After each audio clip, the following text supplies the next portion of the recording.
तीन भुवन में सारे विराग विज्ञान शिव स्वरूप शिवकार नमो देव समान। बोलिए पंच परमेष्ठी भगवान की, 24 तीर्थंकर भगवान की, जिनवाणी मातेश्वरी की, सिद्धार्थ में देव की, सद्गुरु तारण तरण मंडाचार्य महाराज की।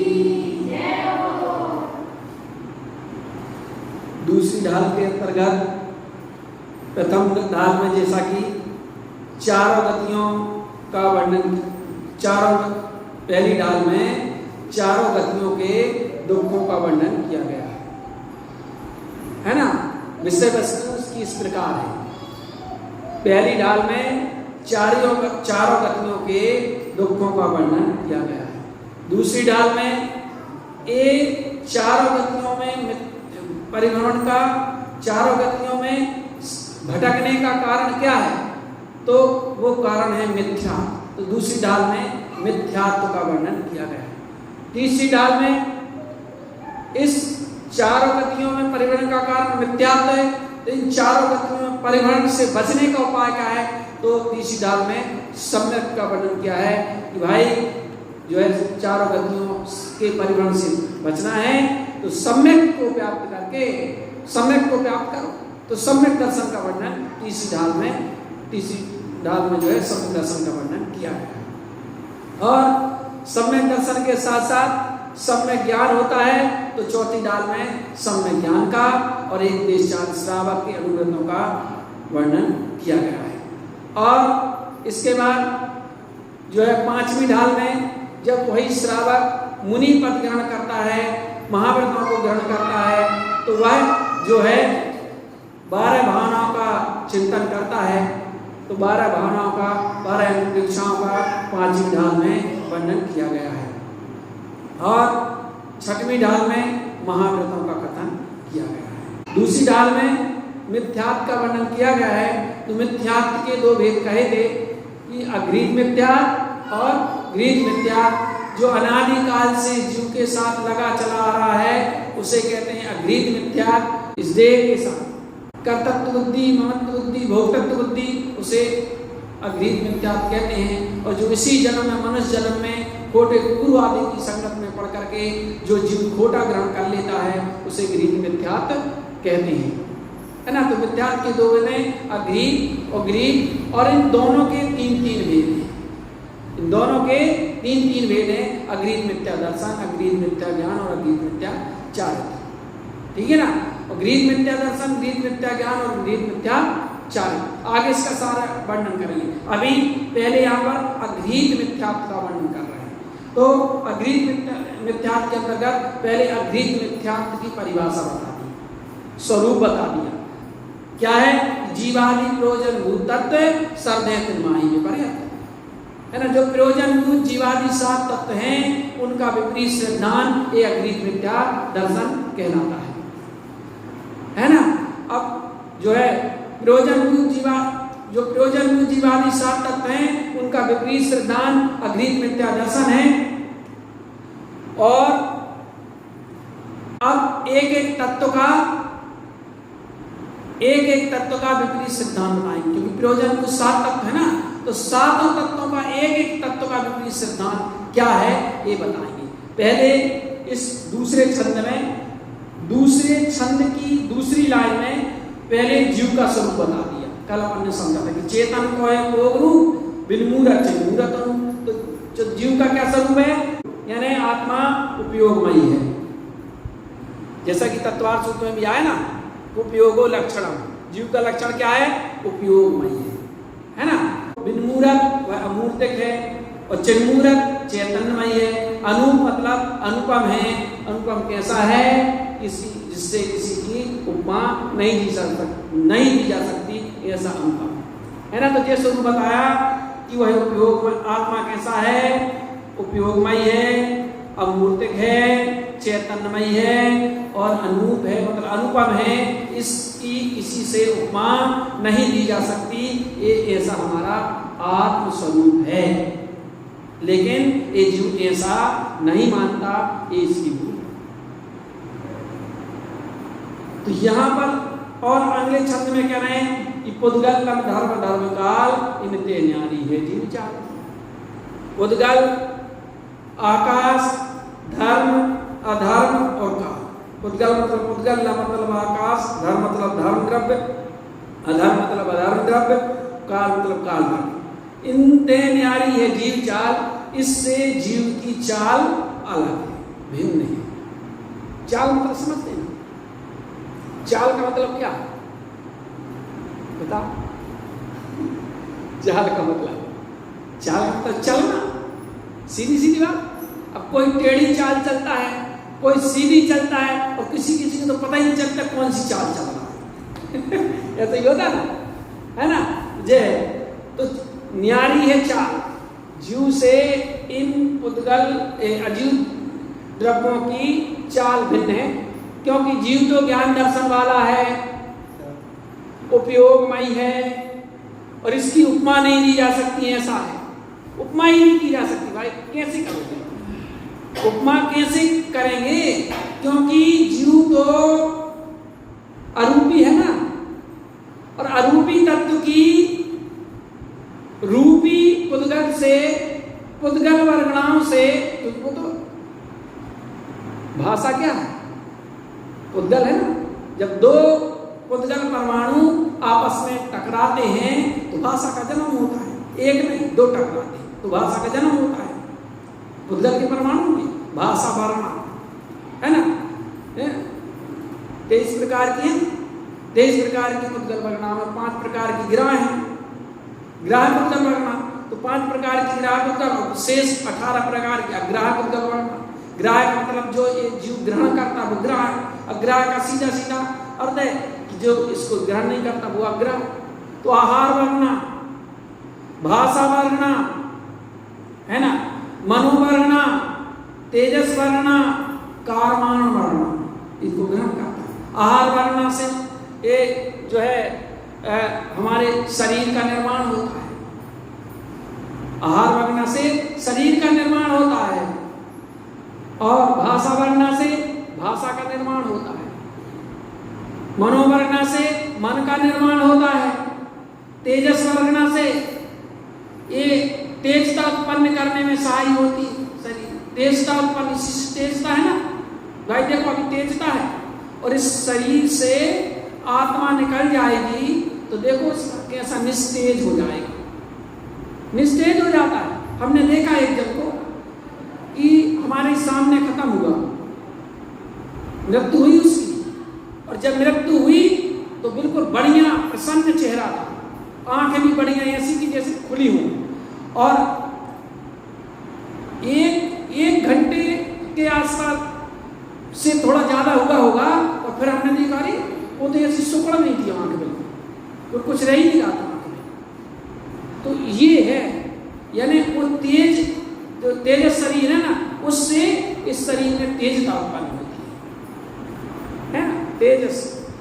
और कार्मान, कार्मान जो कर्म रूप है, कर्म रूप है जो, वो कार्मान शरीर होता है। तो शरीर के 5 विकल्प, औदारिक, व्यक्तिरिक, आहारक, तेजस और कार्मान।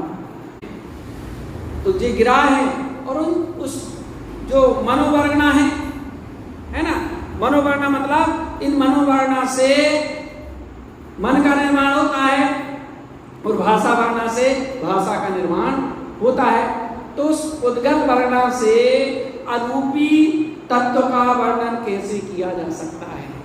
नहीं किया जा सकता। उसकी महिमा कैसे की जा सकती है? नहीं की जा सकती। इसलिए तो भाई आत्मा का अनुभव ही किया जा सकता है ज्ञान के माध्यम से, ज्ञान से। ज्ञान, यद्यपि जो ज्ञान है वह क्षौप्सम ज्ञान जो है वह भी 5 इंद्रियों जो मन से होता है, ये क्षौप्सम ज्ञान है ना। तो ये क्षौप्सम ज्ञान ही हमारे उस आत्मा को जानने में कारण है, क्योंकि सहारा तो उसी का लेना पड़ेगा ना। अभी अपन सहारा तो उसका ही है ना, उसके सहारे से हम आत्मानुभूति कर सकते हैं, ज्ञान सहाय है ना, ये बात इस प्रकार। तो उद्गल नवधारण काल इनते न्यारी है जीव चाल। तो यहाँ आत्मा का स्वरूप ऐसा है और इसकी चाल जो है इससे भिन्न किससे, अजीव के 5 भेद, उद्गल, धर्म, अधर्म, आकाश और काल है ना, अजीव के 5 भेद है ना, ये जीव और अजीव के 5 भेद। तो इससे इन द्रव्यों से जीव द्रव्य का स्वभाव भिन्न है। जीव जैसे मैंने बता दी कि उपयोगमय है, अमूर्तिक है, चैतन्यमय है, अरूपम है ना, ऐसा है जीव। और उद्गल, अब जो यहाँ बता दिया स्वरूप इससे विपरीत है, जो स्वरूप बताया ना आत्मा का वो इससे विपरीत है इन द्रव्यों का, क्योंकि उद्गल नाम धर्म काल में ज्ञान नहीं पाया जाता, उपयोगमय नहीं है ना, तो ज्ञान दर्शन नहीं पाया जाता है।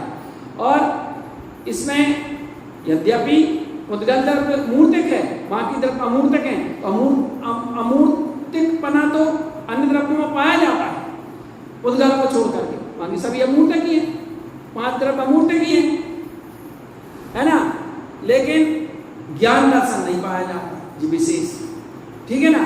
और क्या है, ये इसमें जो है जीव द्रव्य में और उद्गल द्रव्य में जो है गमन करने की क्रियावर्तक शक्ति पाई जाती है, अन्य द्रव्यों में नहीं पाई जाती है ना। और तो ऐसे अलग अलग गुण हैं कहने का मतलब। तो आत्मा के जो गुण हैं उन गुणों से या स्वभाव से इन द्रव्यों का स्वभाव भिन्न है, ऐसा ये जीव नहीं जानता, यही इसकी अज्ञानता, यही जीव तत्व के विषय में भूलता है। फिर कैसा जानता है, तो कहते ताको न जान विपरीत मान, विपरीत जानता है। कैसा विपरीत जानता है, करी करें देह में निज विचार, है ना, क्या किस देह में ही अपनी पहचान करता है, इस देह को ही अपना मानता है, अपना मानता नहीं, ये देह ही में हूं, ये मिथ्यात्व, शरीर में हूं, शरीर मेरा है और शरीर का मैं करता हूं, शरीर में हूं, ये मानता है। पहली मान्यता तो जी है ना, जिसको कहते हैं मिथ्या, घोर मिथ्या, शरीर में हूं, ये मिथ्या। और सम्यक प्रकृति मिथ्या, सम्यक मिथ्या और सम्यक मिथ्यात्व क्या है, तो कह रहे हैं सम्यक मिथ्यात्व है कि शरीर मेरा है, ये तो हो गया उसको शरीर मेरा नहीं है, शरीर में नहीं हूं, लेकिन शरीर मेरा है अभी जी मानता है, ठीक है, ये सम्यक मिथ्या। और शरीर का मैं करता हूं, ये सम्यक प्रकृति मिथ्या। चलो शरीर मैं नहीं हूं, शरीर मेरा नहीं है, लेकिन इसका करता तो मैं हूं, ये सम्यक प्रकृति। ये 3 प्रकार 3 भेद का है ना मिथ्यात्व, सम्यक मिथ्यात्व और सम्यक प्रकृति मिथ्या। तो जे शरीर में हूं, शरीर मेरा है और शरीर का मैं करता हूं जी, ठीक है ना। तो करें देह में निज पहचान, अपनी पहचान इस देह में करता है, जबकि इससे जीव का स्वभाव भिन्न है, विपरीत है। बताओ करते हैं कि करते हैं, शरीर को अपना मानते हैं और शरीर में ही अपने में पने की मान्यता है। कोई मार दे, अरे मुझको मार दिया, क्यों मार दिया मुझको, अरे मुझको तो कोई मार ही नहीं सकता। देखो एक जिन सेनाचार महाराज थे, बहुत छोटी सी अवस्था में बैरागी हो गए। और कैसे हो गए, क्या था, गांव के बाहर कुछ बालक खेल रहे थे, तो आपस में ऐसा खेल खेल रहे थे। वो उस बालक ने कहा, जिन सेनाचार ने, जो बालक था, तो उसने कहा अपने दोस्त मित्रों से कि सुनो, तुम हमें छी करके बताओ तो हम तुमको लड्डू खिलाएंगे। क्या, तुम हमको छी करके बताओ तो हम तुमको लड्डू खिलाएंगे। तो अब क्या था कि सब बोले ठीक है, चलो लड्डू खाने के लिए मिलेगा। तो सब जो बच्चे थे वो उसको छीने के लिए दौड़ती है, वो यहाँ छिपता है, वहाँ छिपता है, और आखिरकार जो वो मित्र थे उनने छीन लिया बोले लो जे छीन लिया, खिलाओ लड्डू। बोले ये तो शरीर को छिया, मुझे कहाँ छिया, मुझे छी के बताओ। किसी ने सांप को छिया, किसी ने पीठ को छिया, किसी ने पेट को छिया, किसी ने पकड़ ही लिया। बोले लो जे छीन लिया, अब खिलाओ लड्डू। बोले मुझे छी के बताओ। यानी इतना छोटा बालक था, ये लवी से भी छोटा है ना। लवी कितने साल का था? 9 साल का। वो तो 6 साल के थे, 6-7 साल के थे, है ना। इतनी छोटी उम्र थी, बताओ। तो बोले मुझको छी के बताओ। और ये चीज कोई एक आचार देख रही उसकी बुद्धिमत्ता को। बोले मुझको छी के, यानी उतने से बालक को कैसा श्रद्धा था। वो जानता था कि आत्मा अलग है और शरीर अलग है। मैं शरीर नहीं हूं, मैं तो आत्मा हूं, है ना। आगे चल करके जिन सेनाचार्यों ने महापुराण लिखा, है ना, महापुराण जिन सेनाचार्य महाराज ने लिखा जी, उन्होंने लिखा, यानी बहुत जो है प्रकांड विद्वान और बहुत ज्ञानमान आचार्य ने जिन सेनाचार्य महाराज। तो ये बात है, तो हमें भी अपना सिद्धांत पक्का करना चाहिए।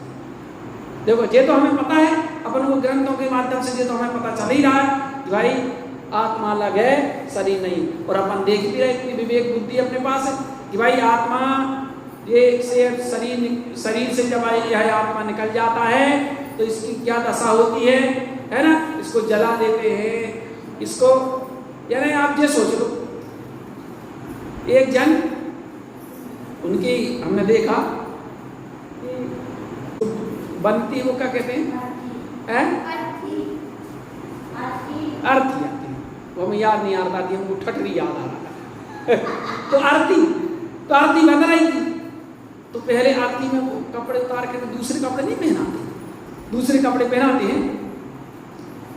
तो हमने कहा हम पहना देते हैं कपड़े में, सो पहना रहे थे हम।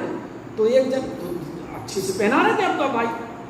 तो वो आए एक जन, बोले अरे छोड़ो, जल दूर की आओ जल्दी, ऐसा ही ना कुछ बांधा, ऐसे लपेटा धरा, ऊपर से कपड़ा धरा, लो। बोले चलो। मैं कहते जी है। बोले क्या होना, जलाई तो जाना है। वो तो ठीक है, शारीरिक संसार की प्रक्रिया से कर रहे हैं। कहने का मतलब ये है कि देखो क्या दुर्दशा होती है और क्या इज्जत रह जाती है आत्मा निकल जाने के बाद। शरीर कुछ रह जाती है ना। आत्मा है जब तक शरीर में, तभी तक इसकी इज्जत है ना, इसकी कीमत है।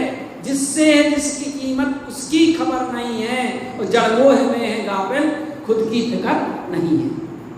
ये तो विचार नहीं आते भैया। इससे जे जीव तत्व की विषय में भूल है, इस स्थल में जीव तत्व के विषय में जे भूल बता रहे हैं। जे जीव तत्व के विषय में भूल है, ये शरीर को अपना मानना, पहली बात है ना, शरीर को अपना मानना, शरीर को ही अपना मानना, शरीर ही मैं हूं ये मानना, शरीर मेरा है ये मानना, तो शरीर का मैं करता हूं ये मानना, ये मिथ्या है ना। और जहां ये मानता रहती है तो फिर वहां क्या मानता रहती है, मैं सुखी दुखी में रंग कराओ, मेरे धन ग्रह गोधन प्रभाव, मेरे स्थिति में सबल नींद बेरूप सुभग।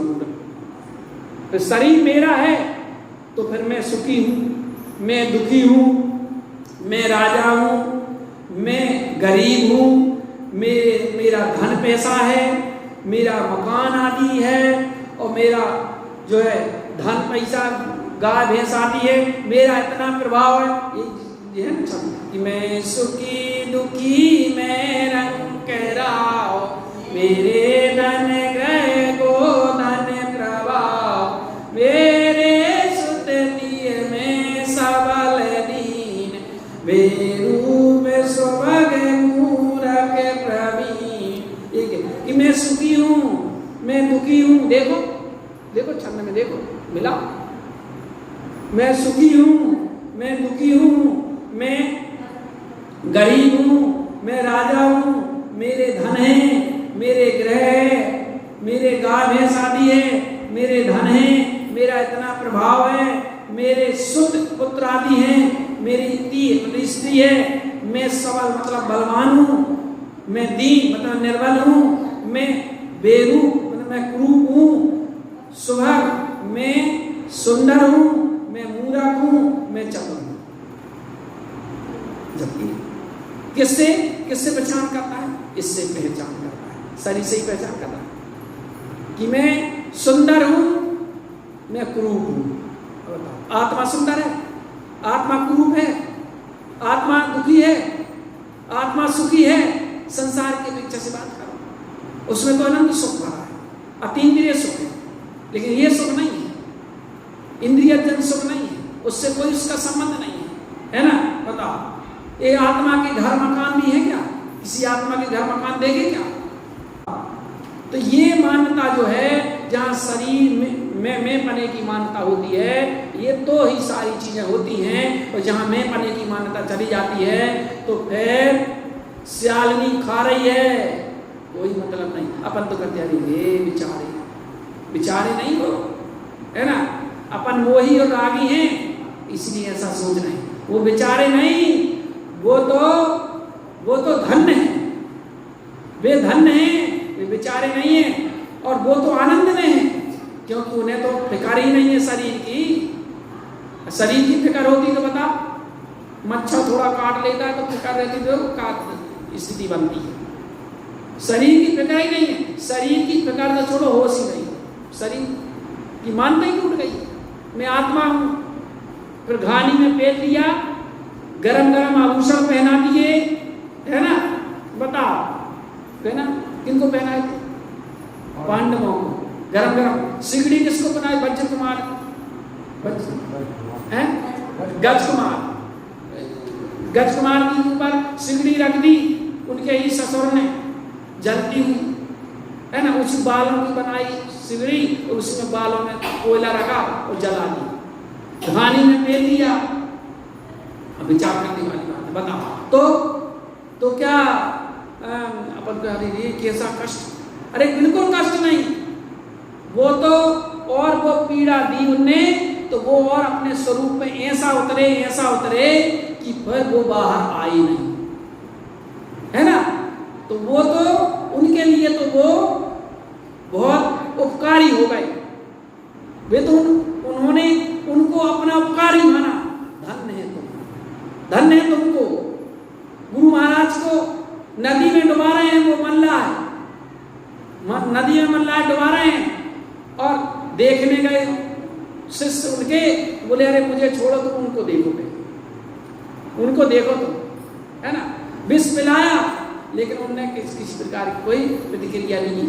यही बात है, यही होता है ज्ञानी, ऐसे होते हैं ज्ञानी, क्योंकि उनको शरीर में मैं पने की मान्यता नहीं रहती। इस देह को तो ना कोई काट सकता, ना मार सकता, ना जला सकता, है ना? ना हवा से उड़ता है, ना पानी से गलता है, ना अग्नि से जलता है ना? आत्मा तो ऐसा है, इसलिए विचारनी है। जो हमारी ये मिथ्या मान्यता है, ये सारी जो मान्यता है शरीर में मैं पने के कारण है, तो भगवान अपन कब स्वीकार करेंगे?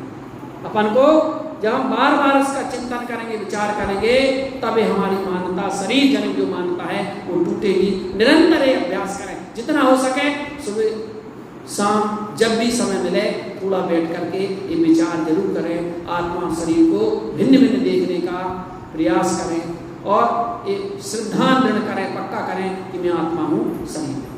तो ये जीव तत्व के विषय में भूल बताओ, क्या है जीव तत्व की भूल? पुद्गल नर धर्म अधर्म काल, इन तीन न्यारी है जीव चार। पुद्गल नर माने आकाश, धर्म अधर्म, आकाश धर्म अधर्म काल। इससे जीव का स्वभाव न्यारा है, लेकिन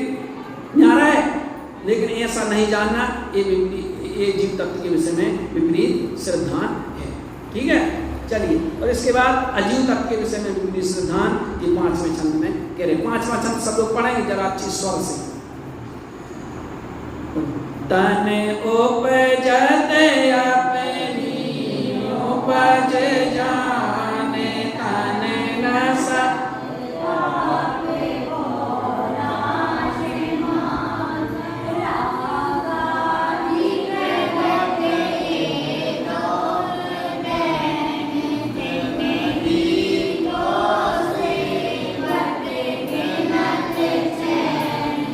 अजीव तत्व के विषय में विपरीत सिद्धांत बता रहे हैं।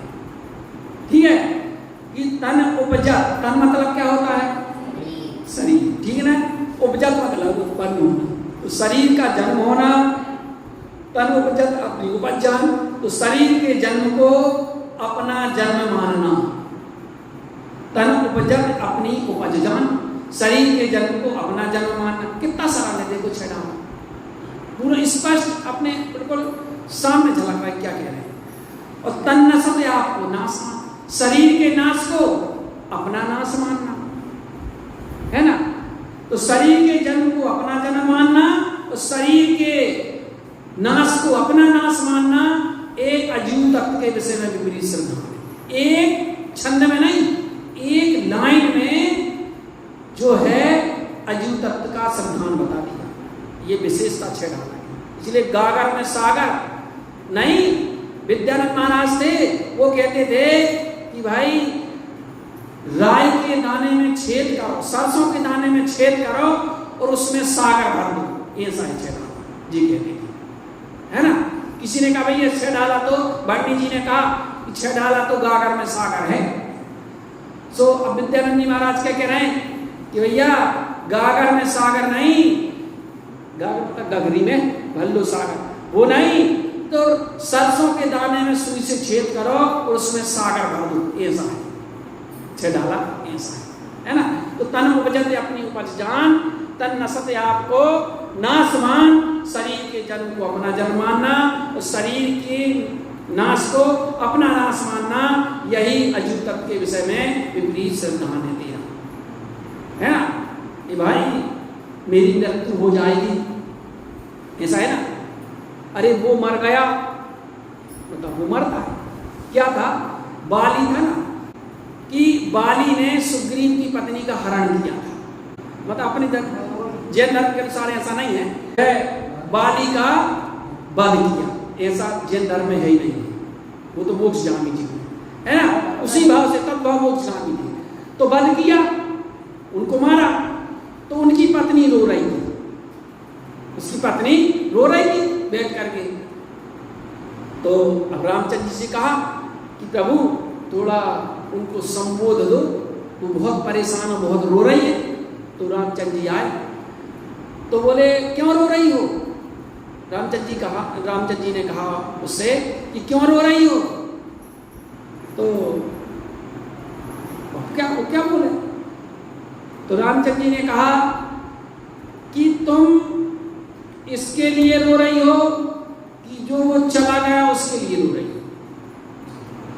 भाई अगर इसके लिए रो रही हो, इस शरीर के लिए रो रही हो, कि वो शरीर से जो आत्मा निकल गया उसके लिए रो रही हो? बताओ किसके लिए रो रही हो? अब क्या जवाब? बोले अगर इसके लिए रो रही हो तो वो तो अभी कहीं नहीं गया, यहीं पड़ा है। कहीं गया? अभी तो यहीं पड़ा है ना।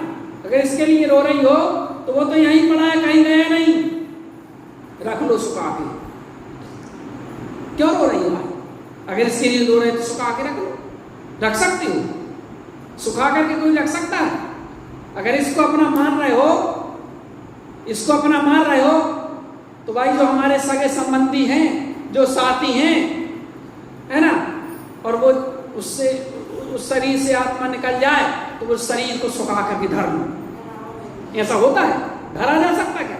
अरे आत्मा के निकलने के बाद तो जल्दी जल्दी क्यों करने लगती है कि भाई थोड़ी रुकेंगे तो स्थिति गड़बड़ हो जाएगी, हमें को जाना पड़ेगा, है नहीं?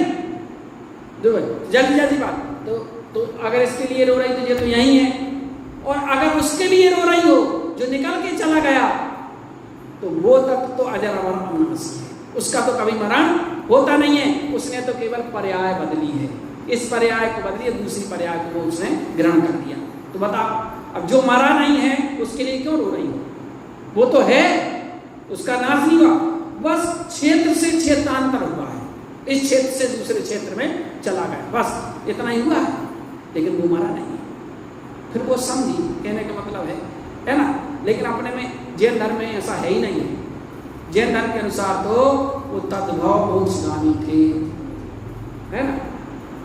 बाली तद्भव मोक्षगामी मुनि हुए, बाली मुनि, वही मुनि अपने यहाँ जो जिनने रावण को अपने अंगूठे से उसी पहाड़ में वो तपस्या कर रहे थे, तो उसने पहाड़ उठाया तो उनने ऐसे अंगूठा लगा दिया पहाड़ में, सब दब गया, सो रोने लगा।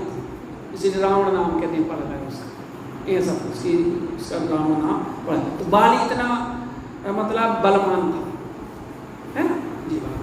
तो अपने में ऐसा नहीं, तो तन उपजत अपने ऊपर जान, तन नसते आपको नासमान। ये अजीव तत्व के विषय में भूल बताई, जीव अजीव। और इसके बाद दूसरे जो है पांचवें छंद के दूसरे लाइन में आप ये आश्रव तत्व के विषय में विपरीत भूल बता रहे हैं क्या है। देखो जीव अजीव आश्रव, आश्रव तत्व के विषय में विपरीत सिद्धांत कि रागादि प्रगटे दुख दे तिन्हीं को सेवा गिनत जीव। रागादि द राग देश काम क्रोध मोह आदि आदि लगाए ना इसकी, जिन जितने भी भाव हैं प्रकट, ये स्पष्ट रूप से जीव को दुख देने वाले हैं, है कि नहीं? ये विचार करने वाली बात। रागादि जितने भी राग हैं, देश हैं, मोह है ना, ये स्पष्ट रूप से जीव को दुख देने वाले हैं। क्योंकि जहां राग होगा, ये आप निश्चित मानिए, वहां द्वेष होगा ही होगा।